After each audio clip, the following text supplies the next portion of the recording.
The mean number of scores for a math test is 10, with the middle 68% of math scores being between 8 and 12.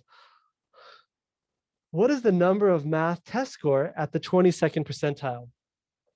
So this question is created by a student, and it's absolutely on the right track with the format. Just this final sentence, we're going to just adjust so that it fits more with the grammar and the structure of the question. So we're really asking, what is the test score for an individual at the 22nd percentile? Okay, that makes sense. Capitals, whatever. Okay. Now, let's do it. So how do we do this? The reason I had a bunch of you use 68% in your example is because there's the 68, 95, 99.7 rule. And I hope that you all realize is that 68% of the results, here's the mean, are within one standard deviation. So this is the mean plus one standard deviation, and this is the mean minus one standard deviation, and 68% of the results fall in there. So why is this so helpful is because when we want to calculate the actual answer to the question, we need to know the standard deviation, and this is going to allow us to find the standard deviation really easily. Okay, so there's a couple of things we really want to know. We got to know what's the mean. I hope you all realize that that's definitely the mean is 10. And then the standard deviation, well, we know that when you're one above the standard deviation from the question, you're at 12, and one below, you're at 8.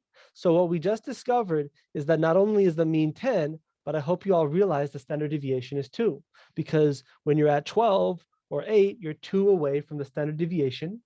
And that we know that that's one standard deviation because of the 68%. If that wasn't 68% and it was like 95%, we'd have to think how many standard deviations is that? But we can use the 68% as like a shortcut. That's why I had a lot of you use the 68%. Okay, now the question is, what's the probability that the z-score, what's the probability that, it's not the probability. We know the probability.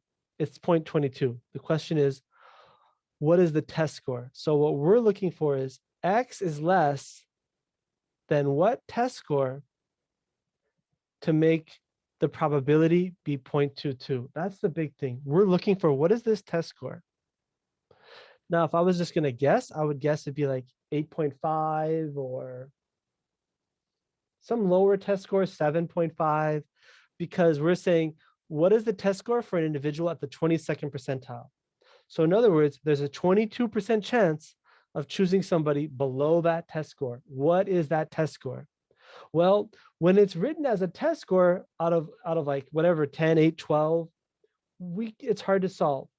So we have to convert this test score into a z-score. So what we really do is we say, what is the z-score?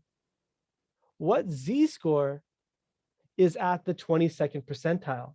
And then once we know the z-score, we can then solve for the x value. Because remember, we can use this formula, z equals x minus mu, the actual value minus the mean, the difference between the mean and the actual value, divided by the standard deviation. We can use this to solve for our x value.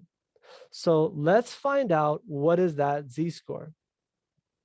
So we're going to go.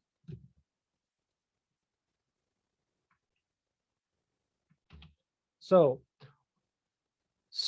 what z-score is at, has a chance of being 22% of the people or of the individuals or less. So what z-score contains 22% of the individuals? Okay, let's look it up. So we actually have to look for 22% on this table. So here's 20, 23, 24. It looks like it's going to be somewhere. Let's find 22. 22 is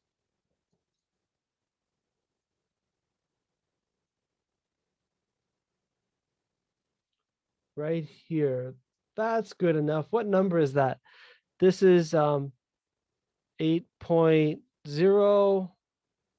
negative 8.0, 8.1, 8.2, or 0.82, 0.83, 0.84, 0.85, 0.86. Oh no, 0.7, 0.76. This is 0.76. So we're reading the table backwards. Here's negative 0.7. And then this would be, this number is 0.77 actually. So we're reading the table backwards. So the 0.220 is negative 0.77. So we come back to our work here and we say, okay, we looked at the table backwards and the probability, the z-score that produces a probability of that 22% is negative 0.77. That's the big key, is you're like, what's the z-score for that percentile? You look it up and you find the z-score. So you actually find that decimal on the big table. And so now you can solve for what is that actual x value that's at the 22nd percentile? What's that test score? So you would say the z-score is negative 0.77. And then the x value is what we're going to solve for. That was the question that the student asked. What is the test score for an individual at the 22nd percentile? So when you're at the 22nd percentile, that's your z-score.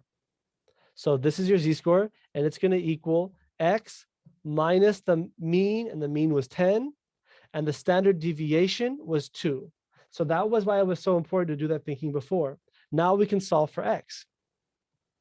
So the easiest way to do this is to simply, multiply by 2 on both sides. And then 2 times 0.77 is negative 1.54.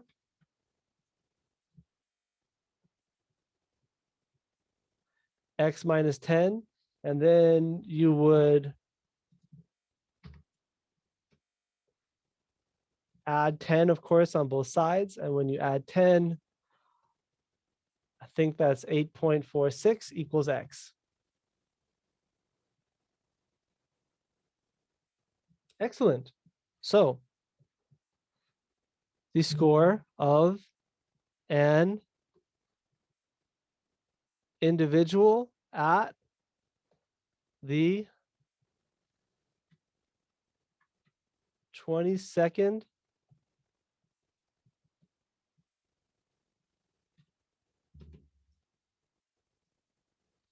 percentile. So let's talk this through one quick review.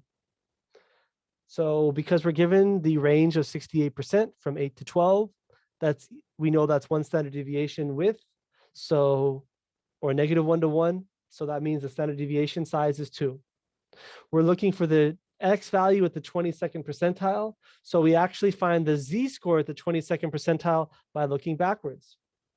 And so we find 0.22 on the table, and then we look backwards at the left for the z-score. And we found that the z-score for 22% was 0.77. We look backwards for the z-score. Once we find the z-score, that unlocks the whole problem, learning how to look backwards on the table. So the z-score is 0.77, and then we can set 0.77 equal to the z-score formula, the difference of the x value minus the mean over the standard deviation. And we just solve for that x value. And so we finally find the x value. We times by 2 on both sides to eliminate the 2 on the bottom. That was the standard deviation. At 10, of course, x is 8.46, which is the score of an individual at the 26th percentile on this test that was made up.